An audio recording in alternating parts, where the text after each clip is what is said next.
전쟁 영웅이라는 말은 흔합니다. 하지만 이 사람은 조금 다릅니다. 2023년 미국 육군 지휘참모대학은 명예의 전당에 한 동양인의 이름을 올렸습니다. 아시아계로는 최초였습니다. 프랑스는 그에게 레지옹 도네르를 걸었습니다. 이탈리아는 최고 무공 훈장을 안겼습니다. 미군 병사들은 그를 이렇게 불렀습니다. 사무라이 킴. 그런데 정작 그의 조국 대한민국은 그의 이름조차 알지 못했습니다. 그가 세상을 떠나기 2달 전까지 어떻게 이런 일이 가능했을까요? 누구나 한 번쯤 이런 생각을 해보셨을 겁니다. 나는 최선을 다했는데 왜 아무도 알아주지 않을까? 오늘 들려드릴 이야기는 그 질문에 대한 답입니다. 다만 이 답은 당신이 예상한 곳에서 나오지 않습니다. 한 남자가 있었습니다. 미국에서 태어났지만 한국인의 아들이었고, 한국인이었지만 미국을 위해 싸웠고, 가장 치열한 전선에서 가장 낮은 계급으로 가장 위험한 임무를 자원했던 남자입니다. 그가 살아있는 동안 세운 기록은 지금까지도 아시아계 미국인 중 최다입니다. 그런데 그 기록의 주인공을 정작 한국 사람들은 몰랐습니다. 이 이야기가 끝날 때쯤 여러분은 아마 다른 질문을 하고 계실 겁니다. 우리는 지금 누구를 모르고 있는가? 1919년 1월 로스앤젤레스 분커힐의 좁은 골목에서 한 아이가 태어났습니다. 이름은 김영옥. 아버지 김순건은 하와이에서 독립운동을 하던 사람이었고, 어머니 노라고는 낯선 땅에서 6아이를 키웠습니다. 좁은 방에서 6남매가 함께 자랐습니다. 아버지는 세탁소와 식료품점을 전전하며 생계를 이었습니다. 학교 운동장에서 그는 자주 혼자였습니다. 말이 서툴러서가 아니었습니다. 그저 그의 얼굴이, 그의 이름이 그 자리에 어울리지 않는다는 시선들 때문이었습니다. 이 무렵에 그를 아는 사람들은 그가 유난히 말이 없는 아이였다고 기억합니다. 대신 몸으로 증명하는 법을 일찍 배웠습니다. 고등학교를 졸업한 그는 로스앤젤레스 시립대학에 들어갔지만 1년 만에 그만두었습니다. 집안 생계를 도와야 했습니다. 이후 여러 직장을 전전했습니다. 동양인이라는 이유로 번번이 밀려났습니다. 1945년 그는 미 육군에 지원했습니다. 거절당했습니다. 동양인은 군대도 받아주지 않았습니다. 나라를 지키겠다는 마음조차 증명해야 겨우 인정받을 수 있던 시절이었습니다. 그해 말 징병법이 개정되면서 동양계에게도 징집 통지서가 날아왔습니다. 원해서 온 것이 아니라 어쩌다 골라진 셈이었습니다. 그런데 이 남자는 이왕 온 이상 최고가 되기로 결심합니다. 조지아주 포트베닝의 장교 후보생 학교. 같은 기수 중 동양인은 그 혼자였습니다. 소위로 임관한 그가 배치된 곳은 제100보병대대였습니다. 전원이 일본계 미국인, 이른바 니세이로 구성된 부대였습니다. 인주만 공습 이후 일본계 미국인들은 강제 수용소로 끌려가던 시절이었습니다. 철조망 안에 갇힌 부모와 형제를 뒤로하고 그들 중 일부는 오히려 미국을 향한 충성을 증명하겠다며 자원했습니다. 그것이 백대대였습니다. 가족은 수용소에 갇혀 있는데 아들은 그 나라를 위해 총을 들어야 했던 사람들. 이 부대원들의 마음은 누구도 쉽게 짐작하기 어려운 것이었습니다. 여기에 한국인의 아들이 소대장으로 부임합니다. 불과 몇 년 전까지 한국은 일본의 식민지였습니다. 부대원들에게 그는 반가운 상관이 아니었습니다. 첫 훈련에서 누구도 그의 명령을 진심으로 따르지 않았습니다. 당신이 뭘 안다고? 병사들의 눈빛은 그렇게 말하고 있었습니다. 김영옥은 아무 말도 하지 않았습니다. 대신 훈련장 맨 앞줄에 섰습니다. 매번 모든 훈련에서 이 시기 그가 도입한 훈련 방식이 하나 있습니다. 기관총 사수가 사격하는 동안 나머지 분대원들이 오히려 적진으로 더 접근하도록 만드는 방식이었습니다. 요봄에도 없던 이 방식은 훗날 실전에서 결정적 효과를 발휘하며 정식 전술 규범에까지 이름을 올리게 됩니다. 여기서 심어둔 질문 하나. 니세이 부대원들은 훗날 그를 전혀 다른 이름으로 부르게 됩니다. 그 이름이 나온 이유는 뒤에서 밝혀집니다. 그런데 진짜 문제는 여기서 시작됩니다. 1943년 9월 백대대는 이탈리아 전선에 상륙합니다. 구스타프 방어선. 독일군이 산악 지형에 구축한 난공불락의 저지선이었습니다. 구스타프 라인 공략은 예상보다 훨씬 더디게 진행되고 있었습니다. 전선은 몇 주째 한 발짝도 움직이지 않았습니다. 김영옥은 후방에서 돌격을 명령하는 장교가 아니었습니다. 매번 가장 앞에서 움직였습니다. 일부 백인 장교들이 참호 뒤에서 돌격 명령만 내릴 때 병사들 사이에서는 이런 말이 돌았습니다. 당신이 가면 나도 간다.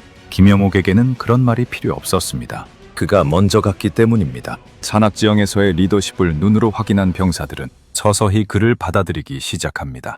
백대대에서 가장 존경받는 장교로. 이 존경이 어떤 이름으로 완성되는지는 조금 뒤에 확인하시게 됩니다. 전선의 밤은 길었고 포탄은 예고 없이 떨어졌습니다. 그런 밤마다 병사들은 참호 한쪽 끝에서 낮은 목소리로 그의 이름을 불렀습니다. 지시를 구하기 위해서가 아니라 그가 그 자리에 있다는 사실 하나만으로 버틸 힘을 얻었기 때문이었습니다. 1944년 5월, 전황은 한층 더 절박해집니다. 연합군은 로마 해방을 목표로 안치오 상륙작전을 감행했지만 독일군 전차 사단이 상륙 지점을 완전히 포위한 상황이었습니다.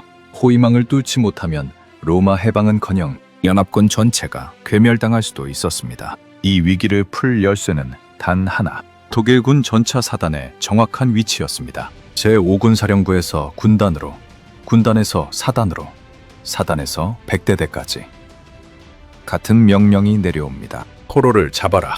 그런데 누구도 선뜻 나서지 않았습니다. 독일군 진지안으로 걸어들어가 사람을 산채로 끌고 나오라는 임무였습니다. 이때 대대작전 참모였던 김용옥 중위가 자원합니다. 부대원 단 한 명만 데리고 경계가 가장 느슨해지는 아침 시간을 노려 적진을 정면으로 돌파하겠다는 계획이었습니다. 지휘부는 만류했습니다. 자살 행위라는 표현까지 나왔습니다.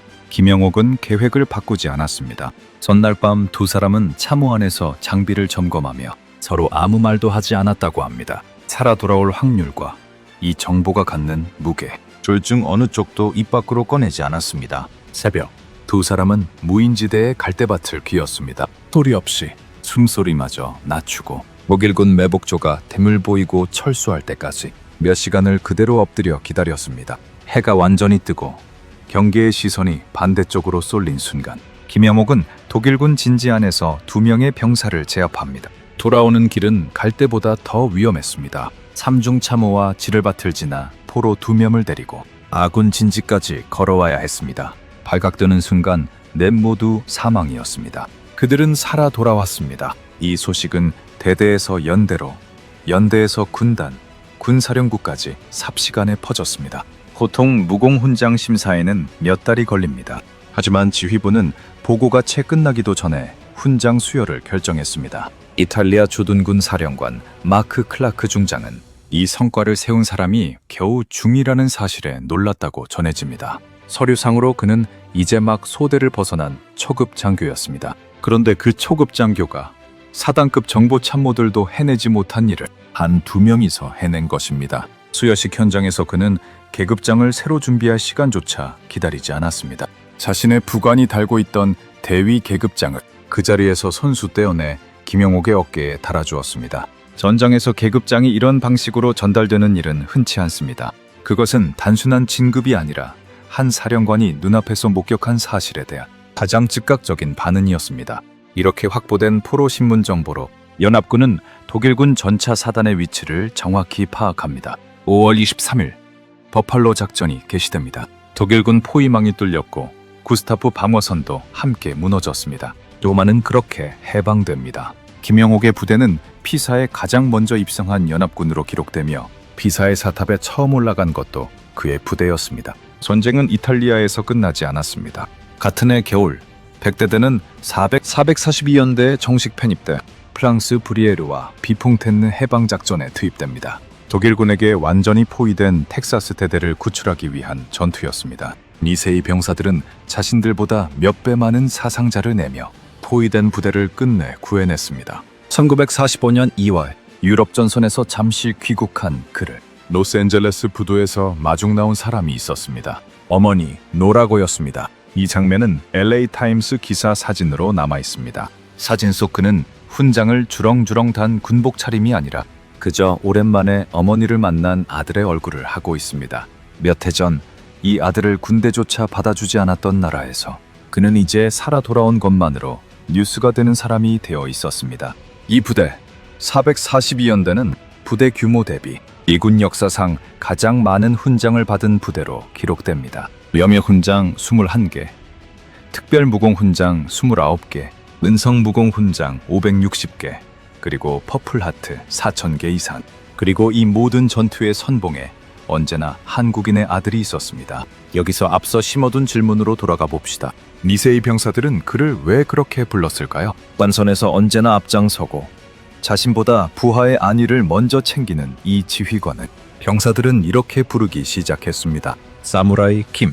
일본의 나라를 빼앗겼던 조국의 아들이 일본계 병사들에게 가장 무거운 존경의 이름으로 불리게 된 것입니다. 전쟁이 끝난 후 그의 가슴에는 미국 특별무공훈장, 은성무공훈장 2개, 동성무공훈장 2개, 프랑스 레지옹 도네르, 이탈리아 최고 무공훈장까지 셀 수 없이 많은 훈장이 걸립니다. 그런데 정작 이 사람은 자신이 받은 훈장이 몇 개인지도 세어보지 않았다고 합니다. 누군가 훗날 물었을 때 그는 차고 구석 종이 상자에서 훈장을 꺼내 보여주며 이렇게 말했습니다. 잊어버렸다.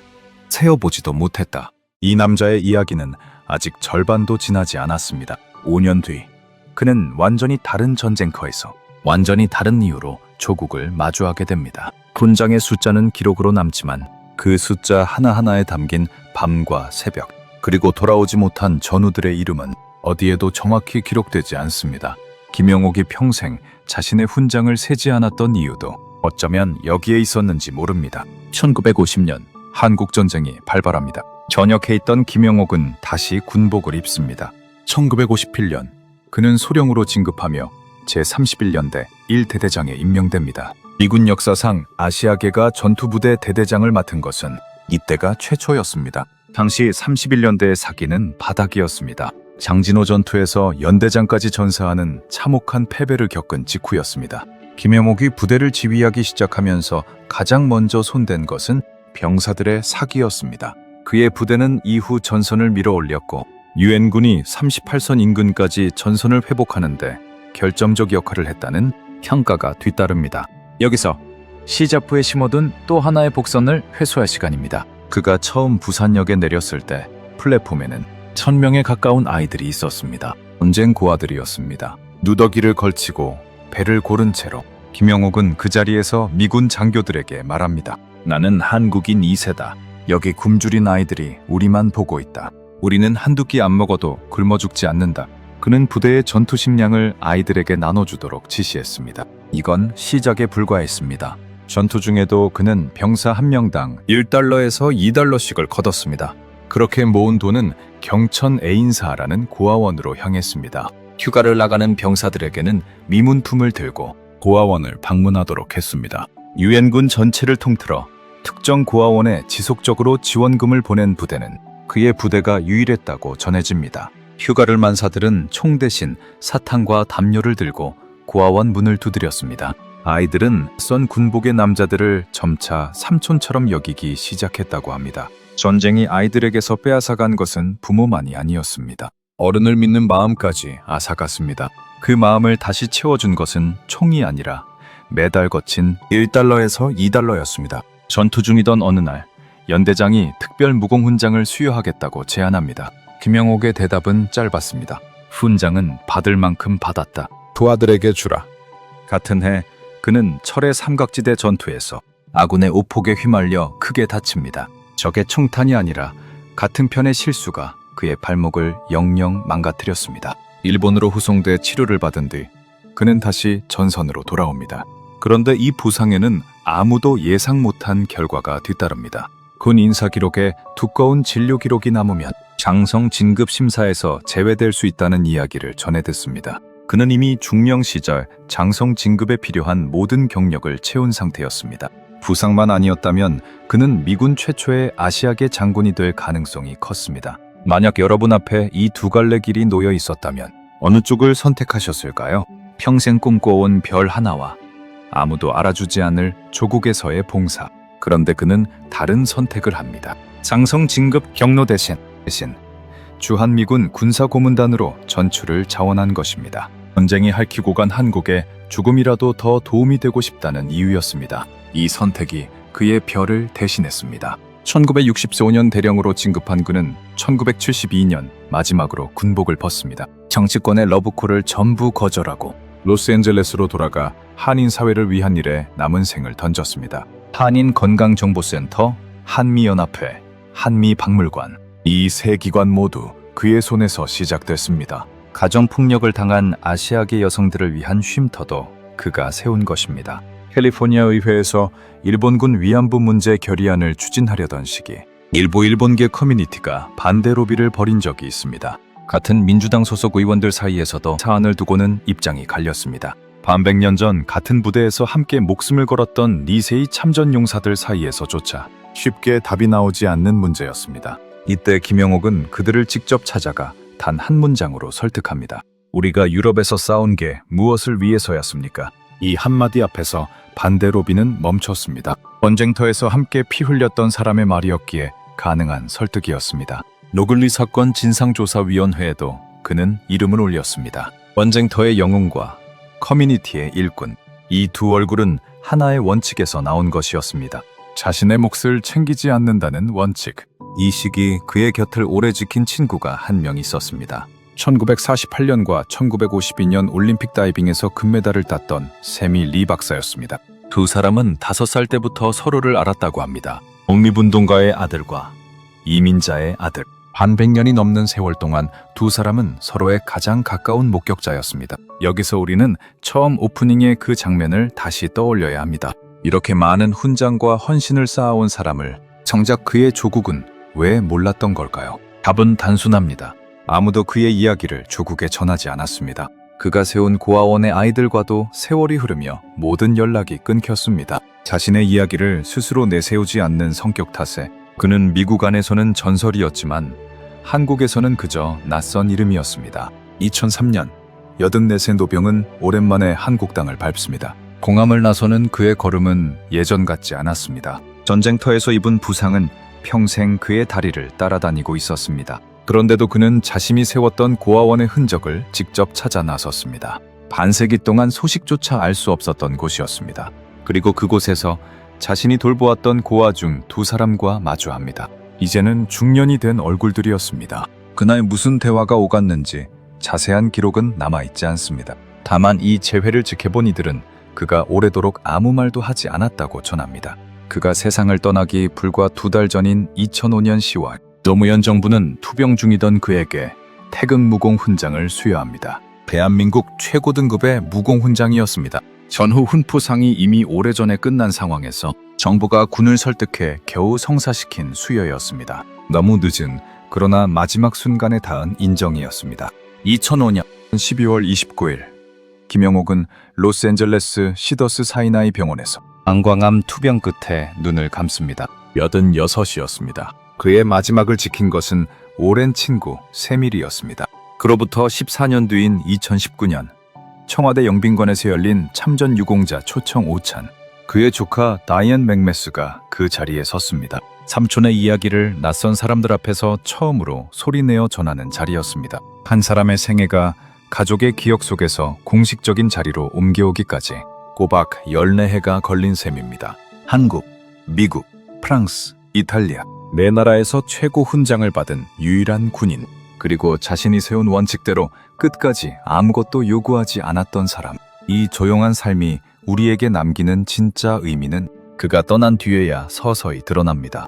2011년 그의 이야기는 초등학교 5학년 국어 교과서에 실립니다. 2020 특년 그는 미국 육군 지휘참모대학 명예의 전당에 아시아계 최초로 이름을 올립니다. 2025년 1월 미국 의회에서는 그에게 의회 황금 훈장을 수여하자는 법안이 다시 발의됐습니다. 같은 법안이 2021년, 2023년에도 발의됐지만 아직 최종 통과되지는 못했습니다. 의회 황금 훈장은 미국이 민간인에게 줄 수 있는 가장 높은 등급의 영예입니다. 지금까지 한국계 미국인 가운데 이 훈장을 받은 사람은 단 한 명도 없습니다. 2006년 로스앤젤레스 코리아타운에는 그의 이름을 딴 초등학교가 문을 엽니다. 2015년에는 서울에 그를 기리는 평화센터가 세워집니다. 한 사람의 이름이 학교 현판과 교과서 페이지에 새겨지기까지 죽음 이후로도 다시 여러 해가 필요했습니다. 살아서는 조국이 몰랐고 죽어서도 아직 완전히 인정받지 못한 사람. 그런데 그는 생전에 이런 것을 신경 쓰지 않았습니다. 훈장 개수를 세지 않았던 사람이었으니까요. 인정은 언제나 당사자보다 늦게 도착합니다. 그래서 우리가 해야 할 일은 하나입니다. 누군가의 몫을 너무 늦지 않게 알아보는 것.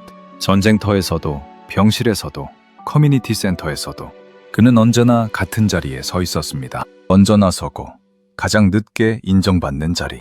그것이 그가 스스로 택한 자리였습니다. 지금 이 순간에도 세상 어딘가에는 아무 보상도 바라지 않고 누군가를 위해 갈대밭을 기어가는 사람이 있을 겁니다. 지금 당장 할 수 있는 단 한 가지가 있습니다. 오늘 자신을 드러내지 않고 묵묵히 애쓰는 주변의 누군가에게 짧은 말 한마디를 건네보는 것입니다. 고맙습니다. 여러분은 자신의 공을 누군가에게 돌려본 순간이 있으셨나요? 그리고 정작 우리가 몰랐던 우리 곁의 영웅은 지금 또 누구일까요? 감사합니다. K 스토리텔링 채널이었습니다.